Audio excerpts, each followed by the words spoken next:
Hello and welcome. Today is day 9, and today's video topic is on why it's so difficult for us to let go of our past identity.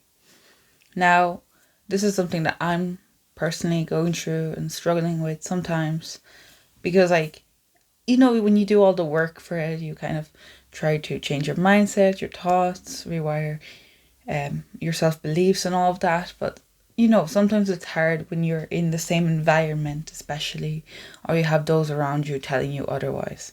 Now, the first point is that as humans, we are essentially wired to avoid risk. And that's from just the past, survival instincts and whatnot. But that still affects us up to this day. It's like, oh, this is a new situation. And then you start feeling sweaty, anxious, and scared, and your heart rate goes up. And it's just because it's essentially something that's wired in us. And I'm not saying you can't break it. You are able to break it. But it does take a lot of effort and a lot of mental work, I would say. And it's hard. It's hard a lot of days. You don't have just you do it once and that's it. It's something almost constant that you have to be doing because it's so easy to relapse back unless you truly, truly believe it aligns with your self-identity. And that comes from kind of building trust in yourself to be able to associate yourself with that self-identity that you're trying to create. Now, the second point is, for me personally, I am working right now on rewriting who I am because currently, not the happiest with some habits I have. They're not the best, not the healthiest. As I mentioned in previous videos, my relationship with food is something that I am working on. But in order to create the self-identity, I made a list of a bunch of things that I want to be doing. And I picked the ones that were the easiest on the list. And I started with that. So, for example, I have this, I wanted to take more vitamins. So I have this little Skin Glow from Holland & Barrett vitamin. And I also have omega-3 downstairs. And I've been taking that consistently. And it might seem like something very small that I've been doing. But in my head, I'm like, wow, I'm actually going through with something that I said. Something that this version of me is aligned with. So it just helps me overall do other things. So it's like, oh, I'm taking these vitamins. Okay, I can meditate for 5 minutes today then. And if I meditate for 5 minutes, it's like, oh, surely I can stretch my body or work out for another 10 minutes or something.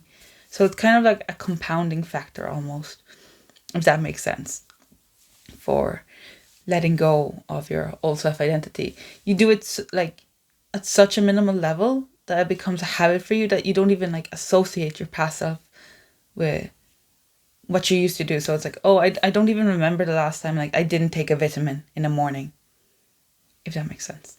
And then also I know it's quite hard to change yourself, especially when your environment is not suited for it. And I know a lot of people don't have the ability right now to just okay, move abroad to a different country, move to a different state or anything like that. So it's quite hard when you're in the same environment and everyone's telling you the same things. For me, I've gotten a lot of comments on my consistency, and that's another reason actually I'm starting this channel, to prove to myself, because no one really knows about this channel except my brother. He's very supportive with me and my best friend, but everyone else around me is kind of oh, you're especially, my family, they're like, oh, you'll just start from step 1 again, you'll do it for a few days and you'll stop and stuff like that. So it's quite hard when you're trying to rewire yourself and be like, no, I am a consistent person, I am someone who shows up no matter what. But then externally they're telling you different things, but you're already trying to change. So it's quite hard because it's oh, maybe I'm wrong, and you start self-doubting yourself, and it's just a whole kind of spiral.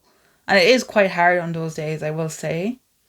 But that's the thing. The same way we have negative thoughts, you don't just push them down and pretend they disappear, because they'll come back. Trust me, they will come back. What you gotta do is you acknowledge it, okay, and then you go, okay, that's not me, or okay, thank you, next. It's like the song. But yeah, you just don't acknowledge them as you. Like, you don't, how do I say it? Like, you acknowledge them, but you don't take them personally. It isn't you anymore, or that version of you.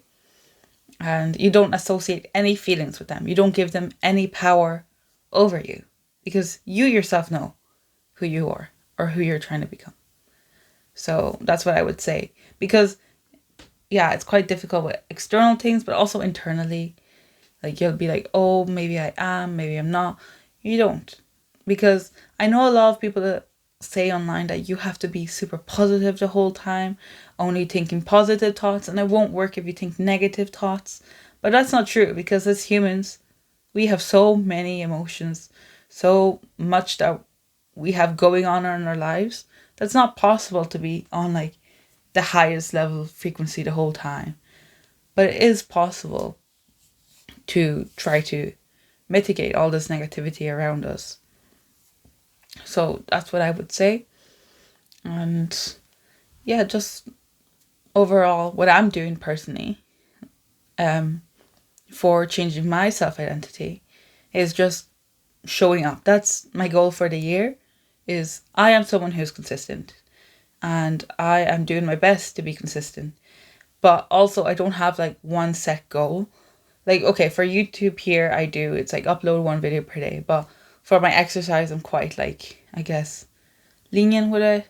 I'm not like, okay, I got to do 1 hour workout every single day. That's what I used to do for my New Year's resolutions. No idea why I did that. But these days it's like, okay, if I can even stretch for 2 minutes, that's enough for me. Like, what I'm capable of. Because it's also about listening to your body. And especially for women, you know, the way we have different stages of our cycles, we'll have more energy, less energy. So just be kind to yourself and be kind to your body, and don't force it into doing things. But also, like, that doesn't mean like, oh, just stay comfortable in your comfort zone. Like, of course, try to go out of your comfort zone, but I mean, don't overwork yourself, if that makes sense. But yeah, that is my video for today, and I hope you guys liked it. I definitely will try to make a more in-depth video on this topic, because there's so much to cover, but this is just like a little summary and something I thought of today, because this morning also I woke up and I was so tired and I felt like doing nothing, and I didn't want to force myself into doing anything. I started working there recently enough, but it's still just like, you know, I had all these negative thoughts about myself, like, oh, I'm so lazy, I'm so this and that. But it's not true. It's not true, because again, I feel like it's okay sometimes to take a break. Like, if you're working constantly 9 to 5 or going to university or school or whatnot, it's okay to take a break. Like, I feel like our society has almost programmed us to be like, if you're not working every single hour of the day, you're not being productive, you're not successful, or stuff like that. Which is not true. It's okay. We can breathe. We can take time to ourselves, to our hobbies. If you need to sleep, you can sleep. It's okay. Don't feel guilty for it. Your body needs rest. Your mind needs rest. So do take care of yourselves. Yeah. Thank you for watching. Bye.